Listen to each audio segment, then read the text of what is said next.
Brad Pitt let his 105-year-old neighbor live rent-free on his former $39 million LA estate for years, Elvira star Cassandra Peterson has revealed in a new interview with People. She said there were like 22 houses on the edges of Pitt's property which he purchased every time one became available.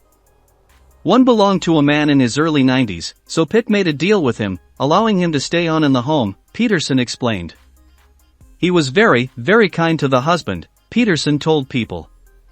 His wife passed away and the husband, John, lived there.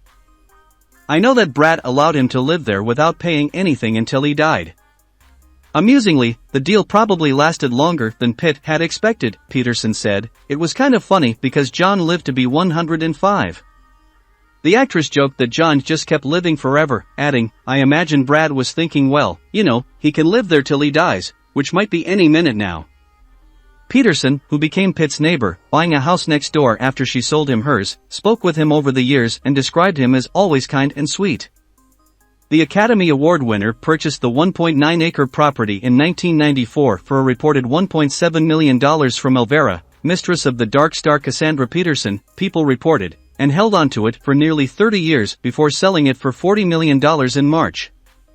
The Oscar-winning actor, 59, who sold his Los Feliz, California compound after nearly 3 decades in March, was the perfect neighbor to his elderly friend after his wife passed away, allowing him to become a tenant on the estate.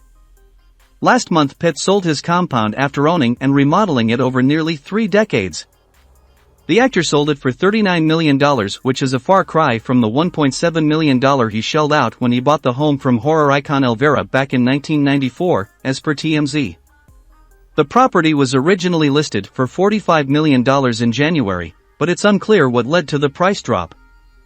Pitt famously lived in the home with his ex-wife Angelina Jolie and their 6 kids prior to their 2016 split, but he also lived there alone for many years. The Fight Club actor is said to be making the move from Los Angeles to a $40 million home in the small beach city of Carmel in Northern California. It came just ahead of the April 1 start date for Los Angeles's new mansion tax, which is reportedly the reason for the recent uptick in A-listers fleeing the affluent area.